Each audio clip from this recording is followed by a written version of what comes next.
right, looks like YouTube should be up as well.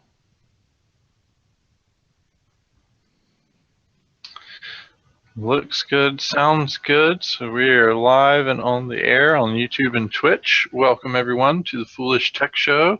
It is a lovely Wednesday afternoon. We're mainly here to provide you with support and answer any questions about our products and services. If you do have any of those, feel free to jump over to foolishtechshow.com, and we have a couple ways you can join our IRC chat and watch the stream as well. And we'll be more than happy to interrupt whatever we may be talking about to focus on those types of issues instead, because we will fill the air with just random shop talk. And just keep in mind that any opinions expressed there are the individual that expressed them and not of the company itself. So with that, how is everybody's Wednesday going? Pretty good. Going all right. Cool. Well, Michael was in here, but then he just left for no apparent reason. I guess he restarted his router or something again in the middle of a workday, as he is prone to do. Or he probably melted his processor because he's been doing some overclocking and stuff, and apparently my jabs about running at 5 gigahertz smoothly for this whole past 2 years are really getting to him, even though he's not letting it on. If that's the case, it took a while. Yeah.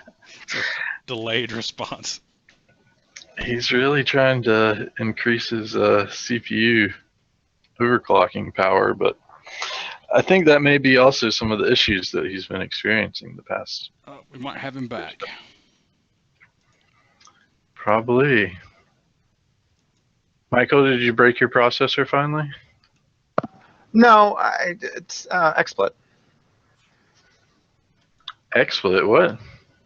I had a reboot because of XSplit. Okay. And it gave me all kinds of trouble, but didn't make me reboot. Yeah, anyway. Well, let's see what we got out there. Not much in the chat right now. So,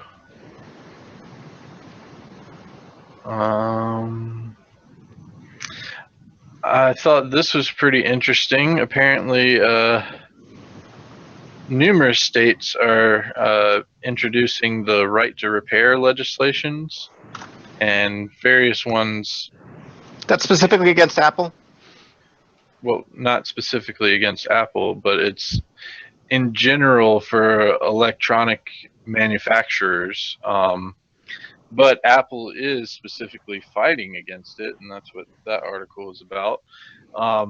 So apparently the bill that they're currently fighting is going into Nebraska state legislation, and Apple is not very happy about it, because what it would do is it would require Apple and other electronics manufacturers to sell repair parts to consumers and independent repair shops, and would require manufacturers to make diagnostic and service manuals available to the public. I think that this is definitely something needed and will create a ton of jobs, as well as save our throwaway economy from just throwing everything away. But apparently Nebraska is one of 8 states considering the right to repair bills. Nebraska, Minnesota, New York, Massachusetts, Kansas, and Wyoming all introduced legislation, and last week Illinois and Tennessee officially introduced similar bills. I think it's a great idea. Yeah, I generally do too, and it's also nice to see that it seems to be bipartisan, just given the states, the breadth of the states that are behind it. That's good. So it looks like the biggest thing that they're arguing against says that the consumers who repair their own phones could cause lithium batteries to catch fire. So that's like their biggest concern, is that lithium batteries could start catching fire when people are. Well, okay. Look, so that is a big concern, but you know, the issue with that is just a safety issue. Every battery, just about that's been made, could potentially explode, and certainly they can corrode and cause damage to the products that they're in. I remember as a kid, you know, leaving batteries for years in a toy and then coming back to it. You know, the problems that resulted. Acid corrosion all in it there. Yeah, and so there were always inherent safety risks, and certainly you don't condone somebody taking a battery home and then just sawing through it with a saw, you know, for instance. So they can probably get around that by warnings, and not only that, another argument against or to push back on that would be that, well, right now, you know, there's a ton of, you know, somebody is repairing these machines anyway, you know. Yeah. And so, you know, is their lives any less of a concern than anyone else's? And, you know, we also have had laws about our cars being maintenance, and sure they're going to reference those laws to help support this. But basically, you know, you could kill yourself repairing your car very, very easily.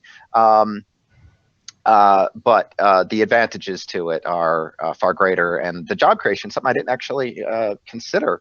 Brightly, I'm so glad you pointed that out, though. But yeah, this could create. Yeah, I don't see how any of these bills could be fought, and especially this administration, where they're saying they're going to be bringing jobs back to America. All of these bills do is just create jobs in each of the states that they get introduced in. So, because tons and tons of people can repair electronics. The problem that they have right now is that you can't source parts. If you can source parts, more than likely you're not sourcing them directly from the manufacturer, and then you don't have any service manuals or guides to be able to repair those things. And I know that other Apple guy had he does a lot of the in-depth electronic repair. Louis Rossman, I think, but that's probably one of his big issues too, is that he doesn't have the diagnostics abilities to like trace paths and repair things like that. So with those service manuals, that would be extremely helpful.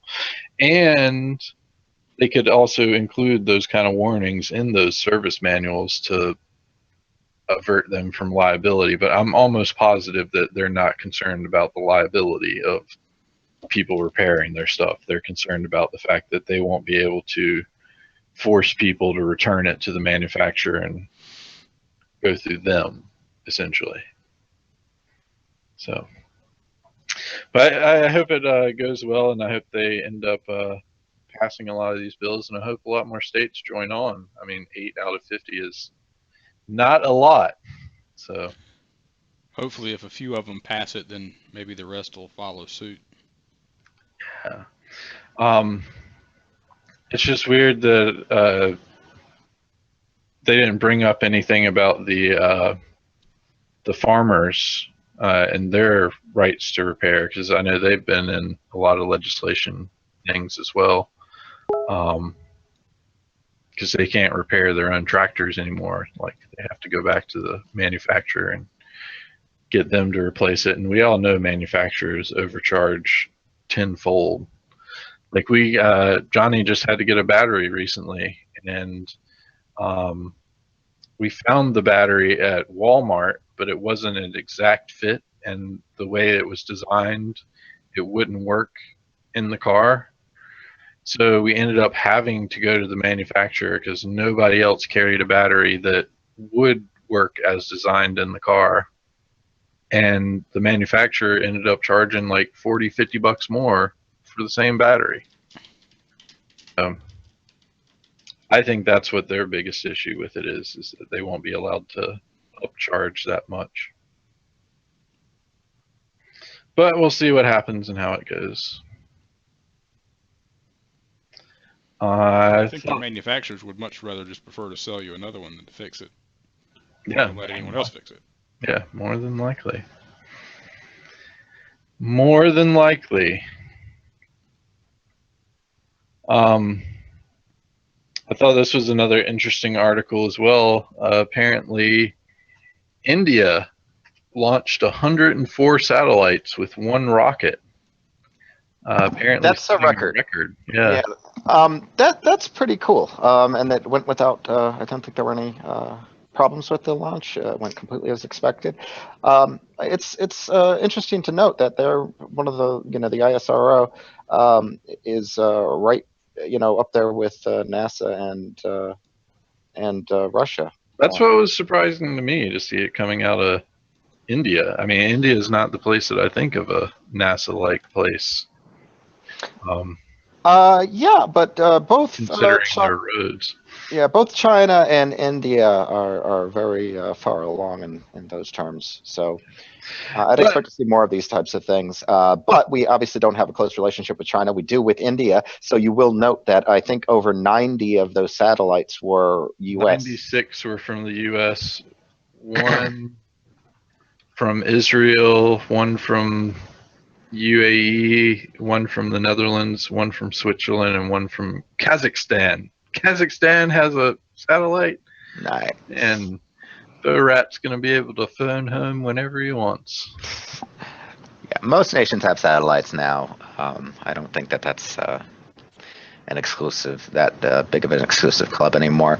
But it's interesting though. These alternatives, anybody who can pay the price now effectively can launch something into orbit, and maybe that's a story in and of itself. It didn't used to be that way.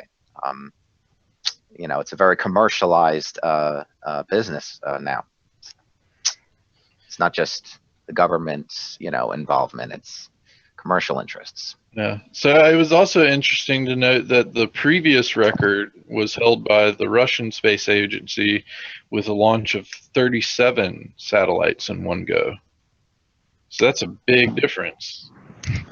There's a couple of things though. The satellites just come in different size, and there are things called satellites, microsats, and other things which may make that number less relevant. You kind of have to know the size of each satellite to get a feel for how difficult that would have been. I'm not so sure that number is. I know it seemed large.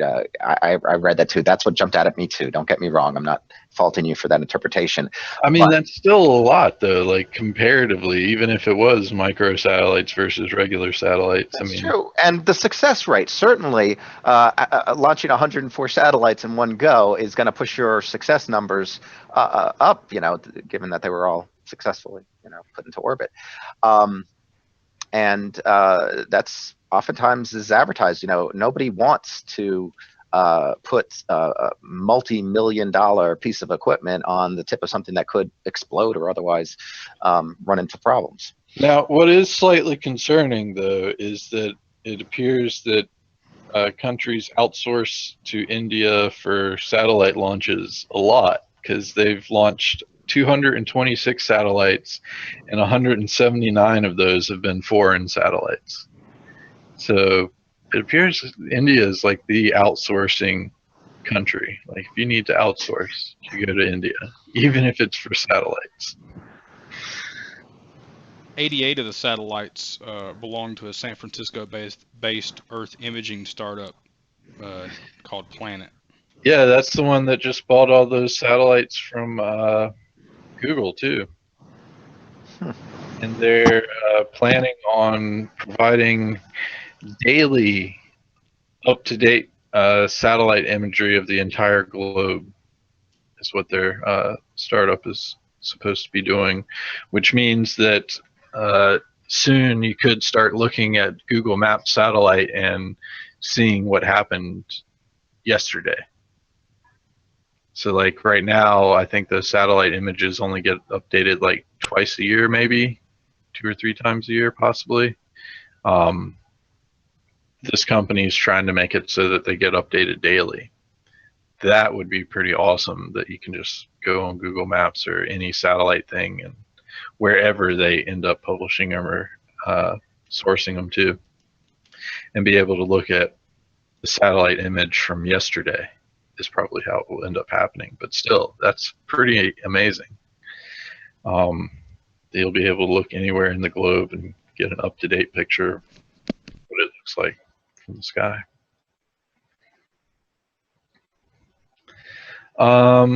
Let's see what else we got here. Oh, hey, HP Mike. Sorry, I meant to say hey, but we got a little distracted there. How's your Wednesday going? Hopefully your week is going well. He has a crypto prevent question.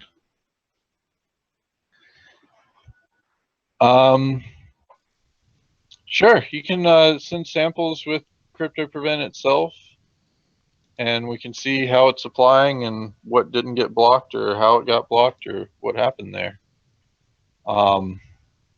If you're in crypto prevent, there is a place where you can submit samples, or you can use our QuickHash product and easily submit them that way as well. I'll get you the link to QuickHash in case you don't have that. Because if you're using the white label crypto prevent, you don't have the ability to upload samples to us. But all the other versions, you should have an option to upload samples. And if not, you want to use something else, you can use QuickHash that makes it really quick and easy to upload those samples to us. And if you want to probably send along a email to our support and let us know about the samples you uploaded and what you saw from them, then we'll be able to look into them a lot quicker and find out more about them. I do have a pretty big update coming for the folder watch stuff, so maybe we'll be able to get those updates into that as well. I just send it to support@foolishit.com. That'll be the best route. Then we'll have records of it and be able to look back on it and things like that. No, thank you. Definitely, that's like what we want to see is things not getting blocked and make it so that we can have crypto prevent actually block it. Give me a second, my dog's freaking out.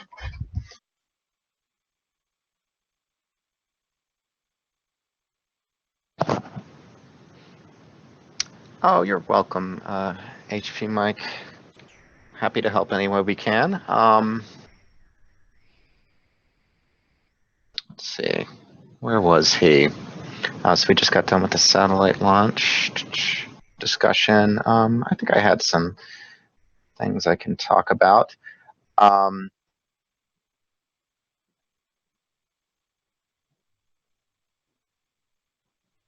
love overclocking, as you guys know. There's another overclocking article.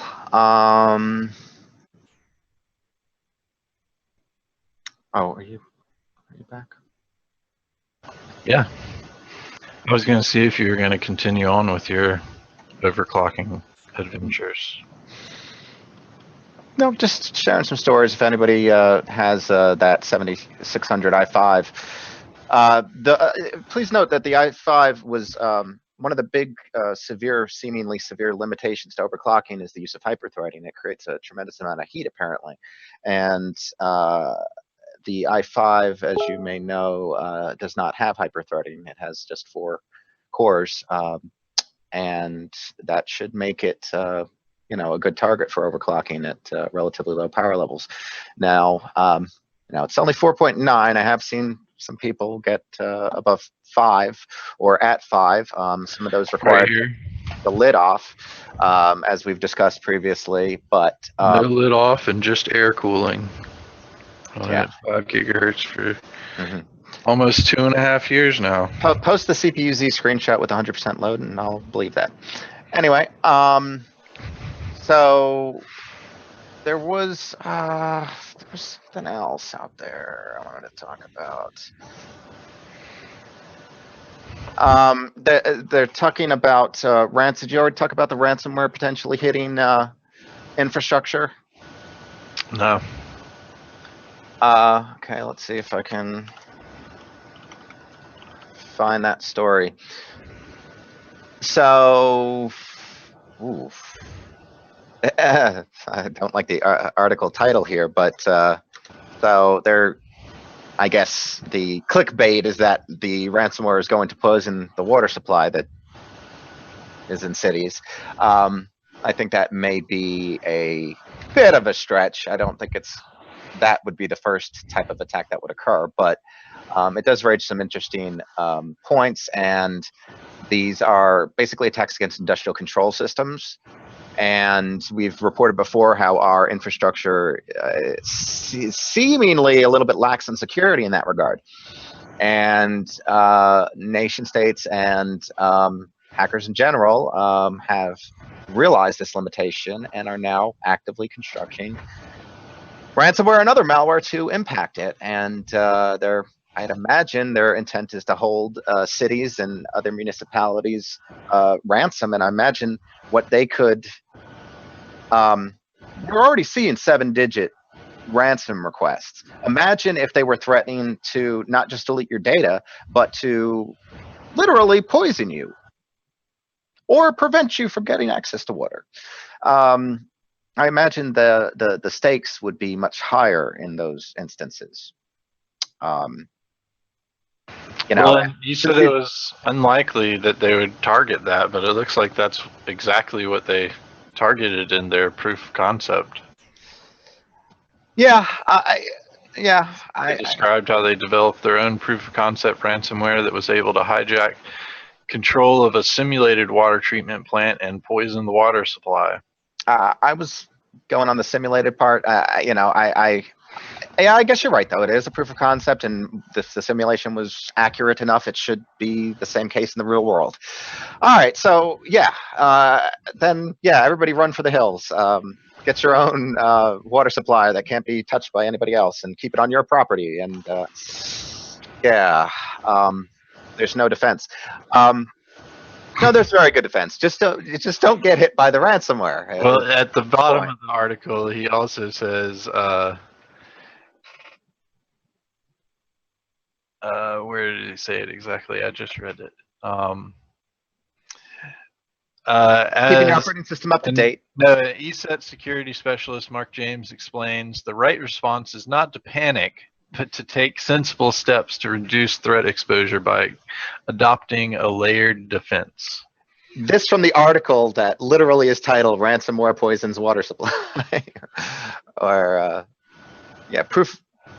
Well, they did. Proof of concept ransomware to poison the water supply. Yeah. Poison water supply, and they didn't poison anybody. They just had the control system dump or simulated dump chlorine. There was no actual chlorine dumping involved, and there may be real world things that may prevent that. Like it may not be just as easy to send that command. Again, I would hope we would have something in place. If it truly is that lax and there's nothing controlling anything, and just the computer just basically dumping all sorts of chemicals into our water without any oversight, human oversight. That's a bit of a concern for me at any rate. I mean, well, you should be concerned then, because that's exactly how it is. Oh God, that's horrible. All right, yeah, run for the hills, everybody. No, he's right there. Take precautionary steps. Just protect your networks, educate your users, do everything we've been telling you all along. This ransomware is no more effective. Is not effective at all if it doesn't actually get opened by an end user. So. Yeah, it should be defensible. Well, that's not always the case. I mean, they could have other means of infecting a industrial control system.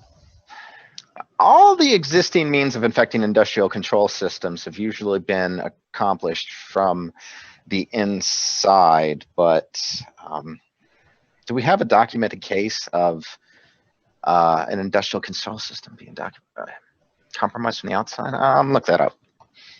I mean, how was the most famous Stuxnet one done? They had somebody literally walk in with it on the flash drive and pop it into their system, so they would have had to have security clearance otherwise, I'd imagine.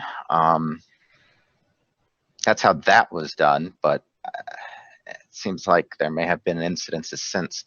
And if they're doing targeted attacks, it's not unlikely that they could target a person with security clearance and hold their data ransom, and then say, if you don't do this, we're going to delete all your stuff. You bring up interesting points. But the other side of it too is the fact that I had recently talked about how I thought it would be interesting to have the home automation and stuff tie into your local city government stuff. But that would mean that local city government stuff would have to be open to the internet. And if they're not taking precautions on that, that could easily be abused. So lots of things could come of that. And I do think that our infrastructure is extremely insecure and probably outdated. So there could be a lot of problems coming from it. And the water supply is one thing, but the other ones like power and things like that. I mean, if power goes down, entire cities shut down. Like when we had a power outage here for almost a week, it was very, very hard to live. Okay, so my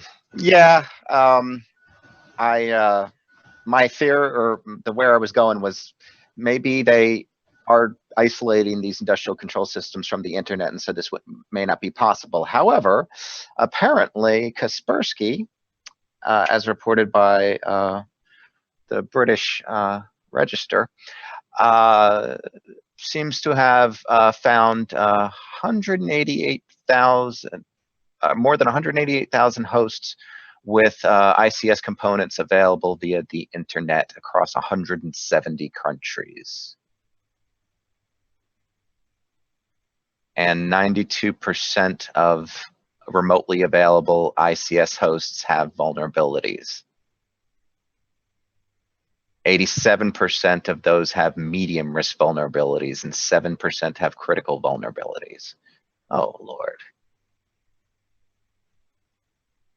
Yeah, it's, yep, they apparently just stuck them wide open on the internet. Didn't do nothing, left their default passwords. I can completely imagine that being realistic. And to top that off, it looks like ransomware is evolving just like the old malware did, where it doesn't try to mess with your antivirus and stuff. I wouldn't be surprised if you started seeing, I know we've seen ransomware that like doesn't encrypt things if it's already been encrypted, but I wouldn't be surprised if we start seeing ransomware that starts fighting active other infections once it gets on the system. But this one is Cerber actually takes steps to avoid interfering with firewall, anti-spyware, and antivirus products, and whitelist them, actually.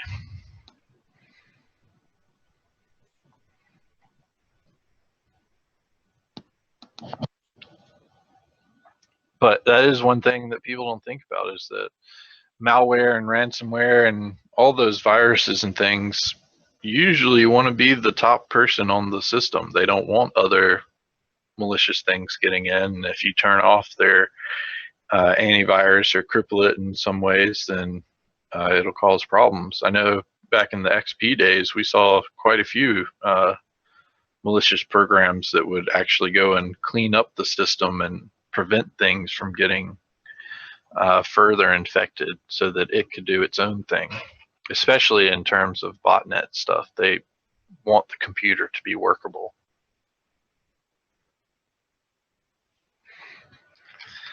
So all this doom and gloom, let's talk about something a little bit more lighthearted. Looks like Simon is getting a updated version where you'll be playing with a visor and slapping at your face. You all remember Simon, right? Simon, yes, I do. Yeah. I owned one. Yeah, this is back in a the 80s. branded visor for Simon, so you can just play like this. Oh. If that's not going to be harder. It's not perfect the way that they're doing it anyway. They have a Simon Air, which is just a circle, and Jake got that for Keaton Christmas. We played with it, but it was not great. Oh, yeah, they got a picture of the Simon Air at the bottom of that article. Hmm. Oh yeah, they do. Now, yeah, this doesn't. That logo is very similar to the Google logo, isn't it? Kind of. Simon definitely has a trademark on that for a long time, though. So I think Google might be more similar to Simon. Really neat. Ah, man, good point. Good point. But Can't really copy the 4 primary colors. Yeah, it is hard to do that. Yeah.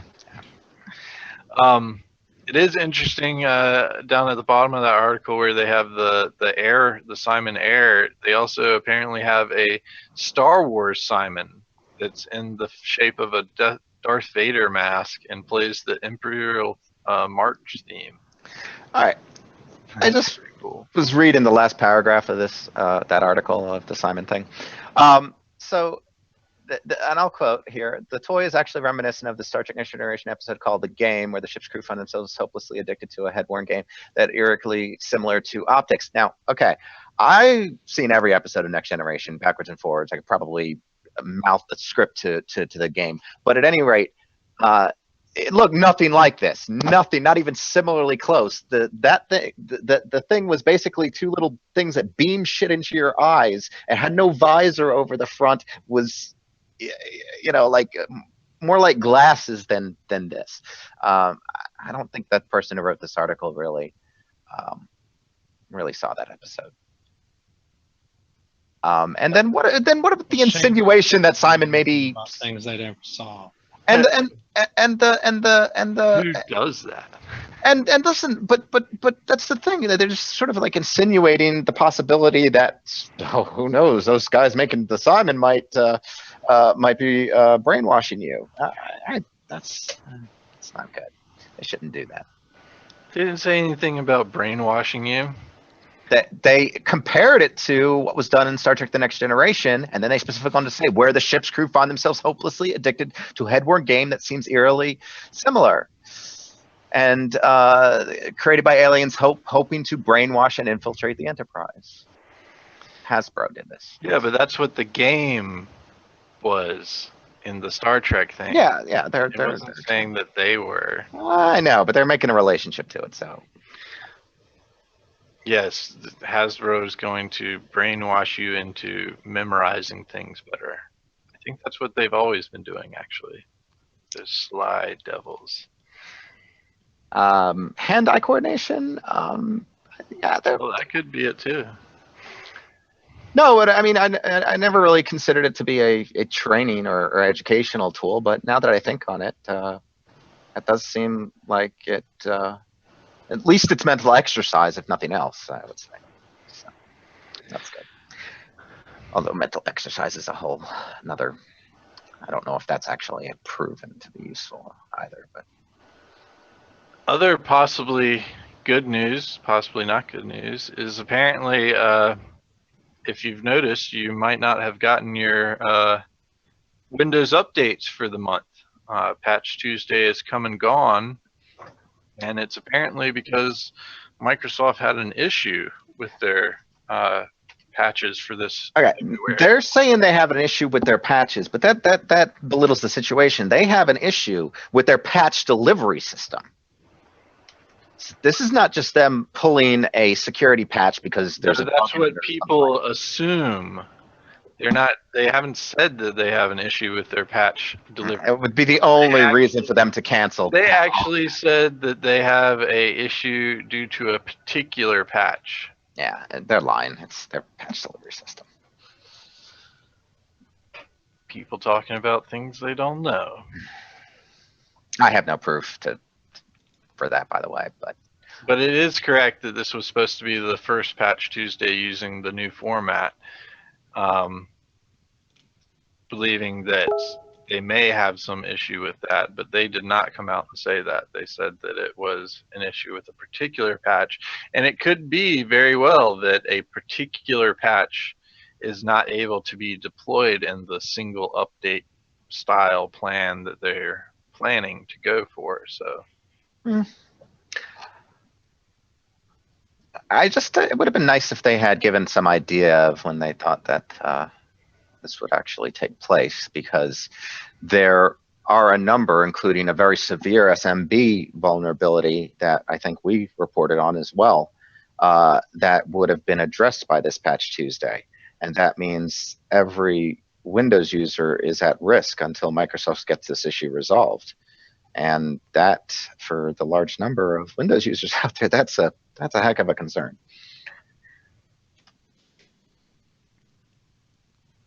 Yep.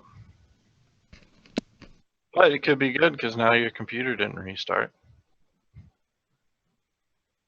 Yeah, anybody worried about an update restarting your computer can rest easy for the month of February, apparently. Now the question, Wow, what? I just missed what you said. What? I'm sorry. Which part did you miss? Something about you don't have to restart your what? Since patch Tuesday is delayed, your computer is not going to automatically restart. Yeah, we've joked. I thought you were going to say something good about they're going to fix how bad they are about Restarting your taking computer? over our computers. No, because the other, like last week, I got up in the morning and I got into the shower, and it was last week. What are you talking about? Oh, patch Tuesday for next month. No, patch Tuesday was this week. It's the first. Oh, it was the second Tuesday. Yeah, second Tuesday every month. Okay, well, I had 2 machines restart last week, but let me tell you why. For Windows Update, and let me tell you why. An NVIDIA display driver update. Yeah, And Proctor got hit by that too. They didn't restart on their own. They didn't give me really any notice that they needed to restart. I got in the shower. I was using the computer. It was working. I got in the shower. I didn't bother to save code. I just don't do that so much. I got in the shower.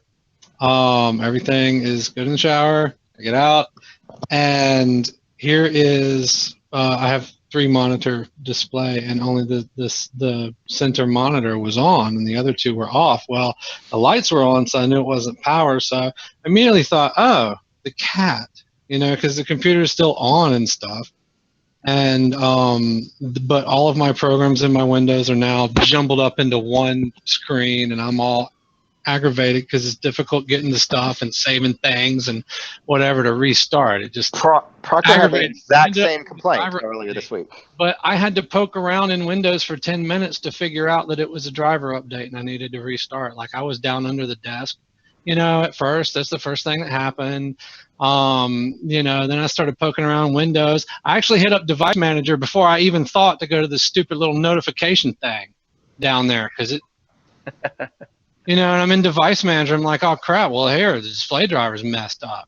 And I'm like, okay, well let me figure this out, and I start poking around there, and then finally I saw the notification thing, and I'm like, oh yeah, that's right. It's white instead of black or something. Yep. It would have appeared on your screen if you had been there to see it when it did pop up and do that, though. When it happened to me, I don't remember seeing any notification, and I was right here working away. It happened to Proctor later the same day. It happened to my virtual machine, one of my VMs, and it happened to Proctor when I was talking to him, and we were trying to meet about something, and I was like, Proctor, you're not getting that back. And he was trying to screen share something. I'm like, you're not getting that back. It's not going to happen. I'm sorry. You're going to have to reboot. We got to leave. Bad Microsoft. Start asking people before you start cutting off their displays.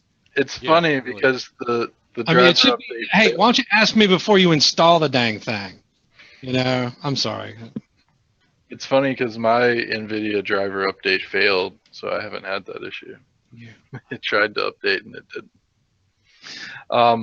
Although I can't install the latest update drivers because it takes down 2 of my displays when I install the latest NVIDIA update.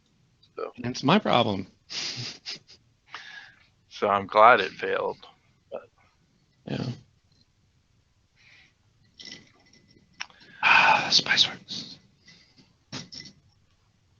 Well, yeah, CC James, that's probably Proctor's Hangout messages. He should really mute those before he start streaming. I do sometimes and forget others. Sorry. When you hear a Hangout message, it should remind you, though. I'm so used to hearing them, it's just like. Yeah, you're one of those audio people. I mute everything. None of my stuff plays. So My problem is I can't get my phone to not mute my stupid Android. It just decides when it wants to go do not disturb randomly. It doesn't follow my schedule. It follows my schedule. It just doesn't come out of it. Hmm. It'll never come out of it, and sometimes it just randomly goes into the do not disturb. It really makes me mad, especially when you miss those important calls all the time. All the time. Anyway. oh, I'd never use the do not disturb. I just have mine silent. there's these beetles that ride ants like horses. Oh wow, that's cute. What? I did not know that. Just because I got all the audio down on the computer, thanks to virtual audio cable and some creative batch filing and other things. But phone, you just can't whip. Not me anyway. I hate a phone. Gosh, I hate a smartphone. I have my phone so it's silent whenever it's connected to my watch. Yeah, and my smartwatch is the reason why it doesn't play right with my vehicle anymore. I hate a smartphone. Anyway. Alexa. Anything that says it's smart can really just go to hell, as far as I'm concerned. People, things, bye. You're wrong, but bye. I'm not having that argument. So Brantley, does your Alexa? You don't use Outlook, do you? No. No, I guess you don't. Yeah, apparently Alexa now supports that. So it'll interpret voice commands to do calendar stuff in Outlook. Nice. Is that related to the Outlook Premium that they just released? Oh, yeah, they did launch that, didn't they? I bet it was in conjunction with that. Outlook.com, yeah. Apparently, you can now use Outlook.com with your own domain, and I believe you can get it free until the beginning of March. Free for a year. I got to switch a domain off of Google Apps legacy account. Check into that Outlook stuff. Let's see if I can find I didn't keep any of the articles for it, I don't believe. Let me double check. I've been using a link for that. Especially since they allow accounts for, under 13.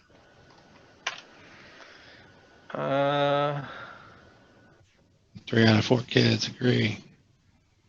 They want to email. At least in my household, 3 out of 4.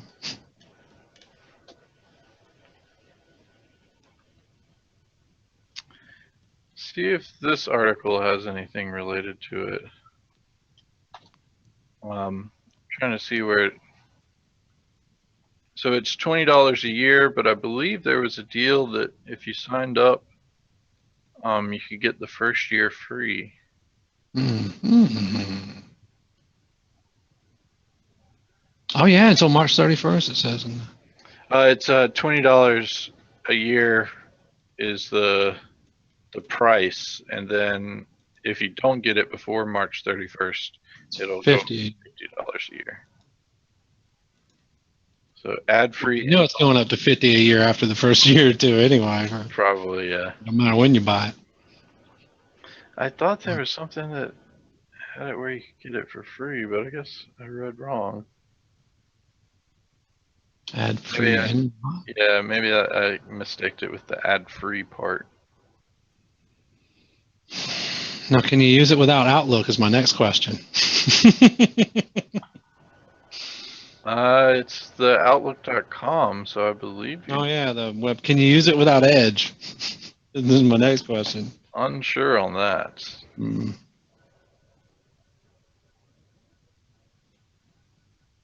Well, that's certainly interesting. Oh no, they've teamed with GoDaddy for this somehow. That's scary. So I just read on this GHacks article about the same thing, that apparently if you have Office 365, you get it for free. So I have it for free. That's nice. What? Why would Microsoft need to team with GoDaddy for anything? Because they don't want to handle the domain registration stuff. Okay. For custom domain names, I imagine.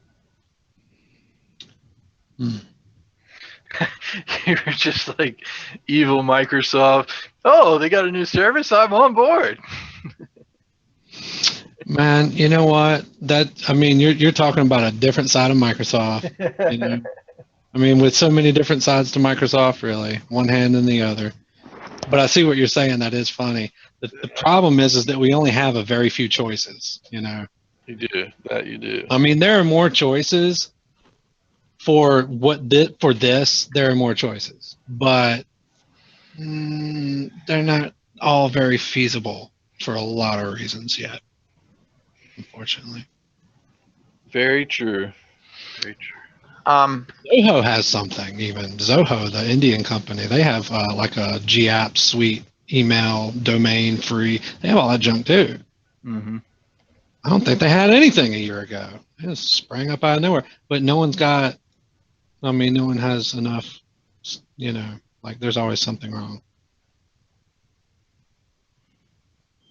beyond what Microsoft or Google can do with their evil.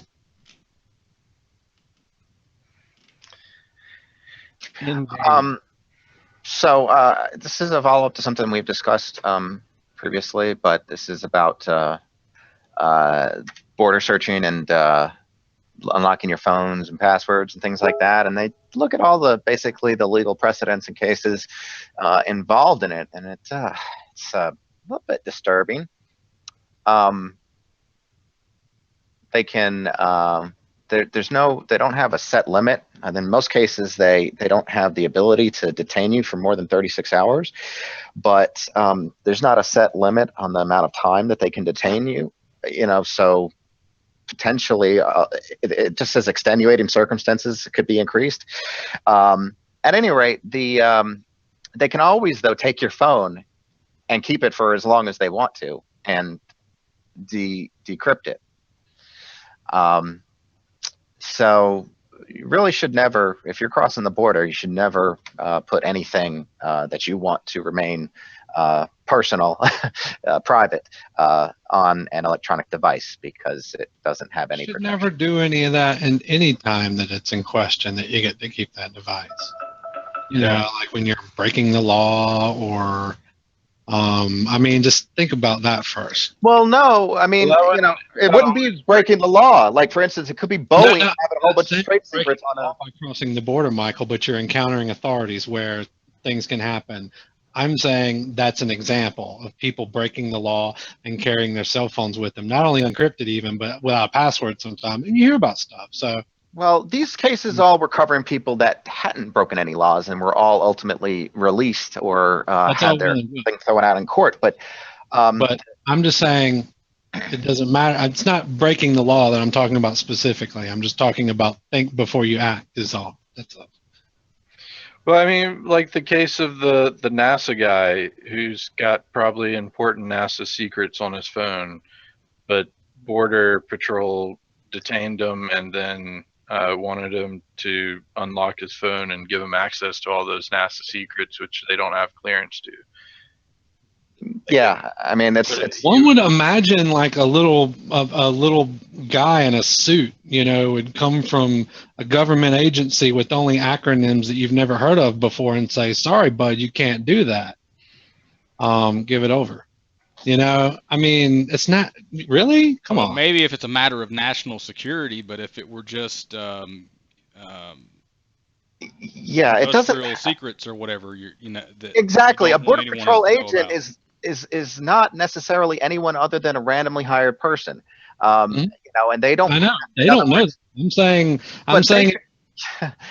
What if you had stock information? What if you had other stuff and you know, investment information that lockbox could look at it? Mail it. I don't know. I don't know. That's what but I said. I said that it looks like if you're going to be crossing the borders anymore, you're going to have to start mailing your phone from wherever you are to wherever you want to be, and then picking it up there. Mhm. That's kind of crazy that you have to do that. And is it not possible that still it would get intercepted in the mail? Like, I mean, essentially they're saying that crossing the borders, you have no secrets anymore. That everything is up for grabs. Yeah. That's kind of ridiculous. Mail's always been sketchy for a number of reasons, for a number of things, but it sounds to me safer than any time you're going to physically come in contact with someone who may want to take your stuff and have the authority to do so. Yeah, anything mailed or shipped to the from outside the country still has to go through customs, Yeah. Well, That's they don't, regardless of whether you're with it or not. they don't open the package unless the dog says so, I'm told, or whatever. But And remember, we're mostly talking about cell phones here. But I mean, the same would apply to computers. People have had their computers taken Oh by yeah, the the USA a ton. the 2015 case, which was actually the court ruled in favor of this guy from South Korea, but yeah, it was a laptop and it was seized in LA at the airport and searched without a warrant, and the court ruled for the guy. I don't have any more details about what happened beyond that, but yeah. So certain courts seem to be relatively open Yeah, to but I hearing mean, about it. The guy even suggests that if he was asked to unlock his phone at the border, he would refuse and then ask for an attorney and deal with the consequences from there. but like the time and delays and problems that causes. Oh yeah, Ends up that's having to pay for all those court costs and stuff, yeah. and the time without your laptop and such. I mean, like obviously you're coming to the country for a reason, and now your stuff has been taken. That's kind of crazy to me. Yeah, well, I maybe though bringing a lawyer to the situation though might, especially since these cases don't seem to have a very strong standing in the courts. It would appear that that might, cause them to just, that's fine, you can go. So I need to have a lawyer on standby whenever I cross borders now. That's what this guy's saying. But you have to have a lawyer for pretty much everything, and at least in this country. Yeah, but it was the NASA Like one. even major transact, like buying, like never mind. Just I hate too many laws. Well, let's look at this instead. Apparently, there's a Kickstarter out there that looks pretty interesting, along the lines of your learning to code stuff that you got for kids for Christmas, Nick. Yeah.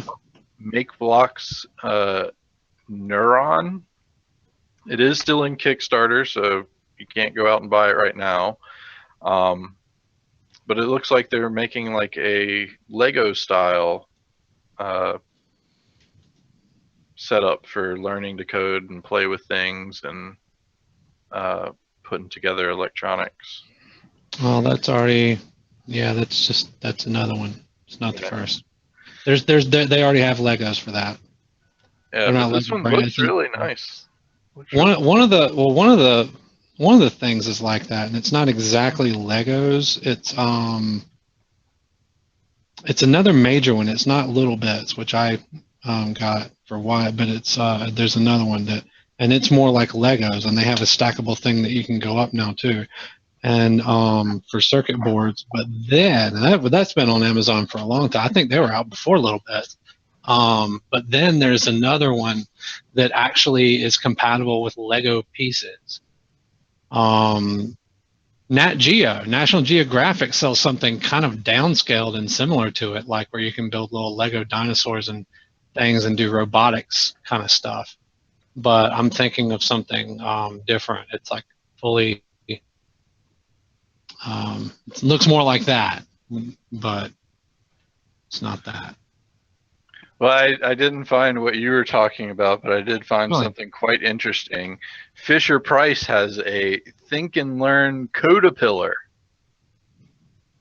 That's pretty cool. Wow. It's good. It's great that all these things exist out there for parents to get the kids involved in these things. That's really nice. I'd argue that Lego's been in it though, probably from the beginning. I mean, they had their Technic stuff back in the day, and people were building robotic things with Legos for decades. Listen, what about this? We've talked about the rise of end-to-end encryption and things of that nature. What and you're also aware, as I've talked about previously as well, we have something called the Freedom of Information Act. What do you think about government officials using those encrypted services like Signal or WhatsApp or others? I don't really have an opinion on that, but I did learn recently about a new service that I hadn't heard of before called Confide, and apparently that's what the Trump administration people are using to send messages back and forth. Encrypted messages that self-destruct. Yeah, but it's basically the same concern, so it's the same topic that that we're talking about there with that. A government official, I'm kind of leaning that they shouldn't be allowed to use those things, and except in instances where, I mean, obviously if there's obviously the freedom of information doesn't allow you to turn over classified information, so there's limits, which I understand, but we wouldn't know, in other words, if those end-to-ends were used, we would never know anything about the communications that took place, and no matter how many requests we file, there wouldn't be anything for anyone to turn over.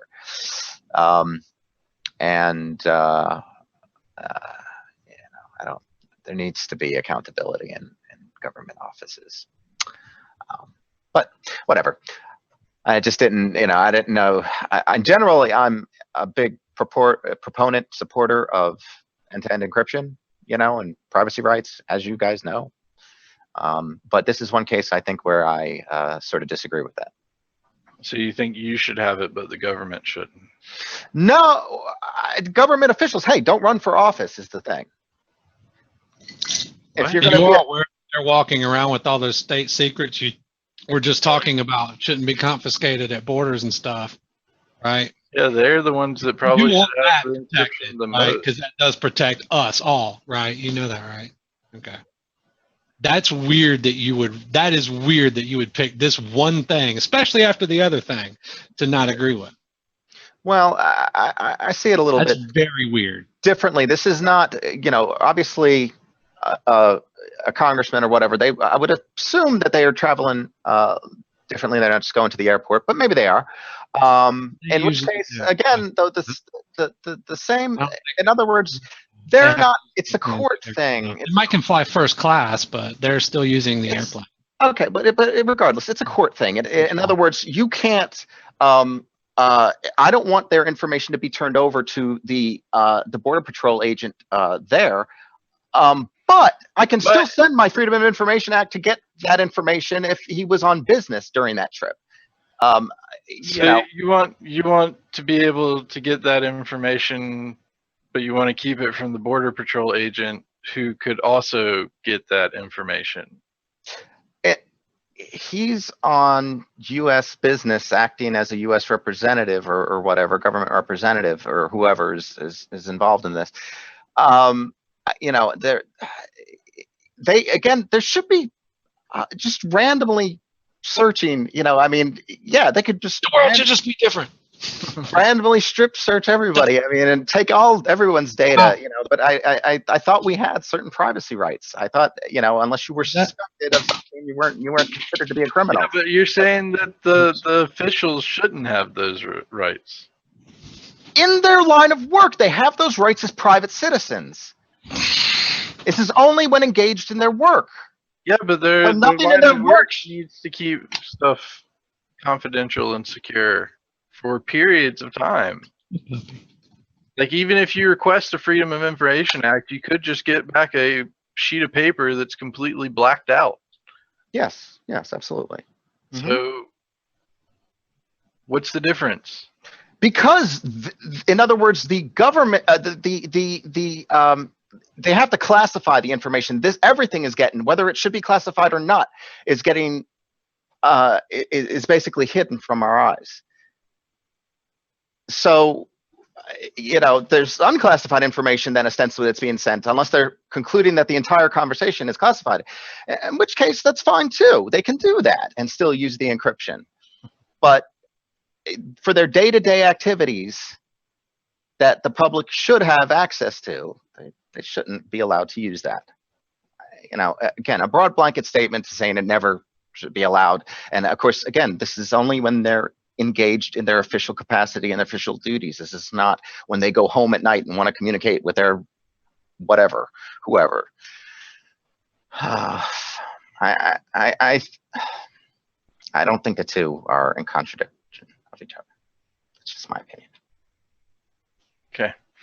Well, we are at our hour time limit, so we'll go ahead and wrap it up. We'll leave you with one at least good story here.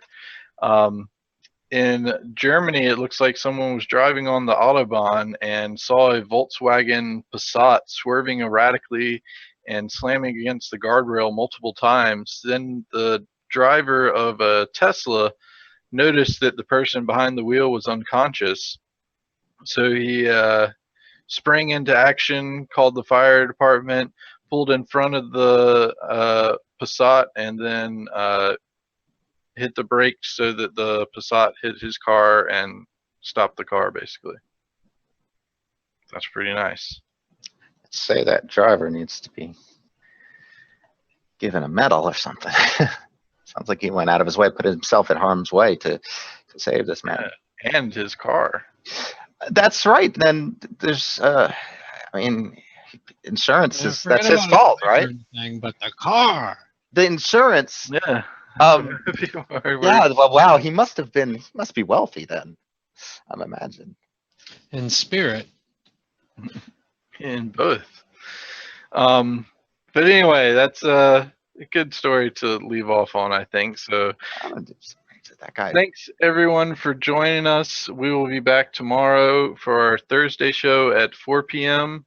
Again, we are mainly here to provide support and answer any questions about our products and services. Thanks HP Mike. We look forward to seeing those malware submissions and hopefully being able to improve Crypto Prevent to help protect against those. And thanks everyone else for watching. And if you have any questions about our products or services in the meantime, you can always contact our support via the various means on our site. Otherwise, if you'd prefer to talk to us directly, you can wait till tomorrow at 4 p.m. and we'll be more than happy to speak with you then. So I think you can take it on out, Proctor. Tesla, with all the attention Tesla would get from this, I would hope that they give that guy a new car. Or just fix it. Oh, or fix it if it's cheaper, but oh yeah, it's probably, yeah, I imagine it still looks pretty reasonably good. You want to cut Michael off or keep letting him roll? Yeah,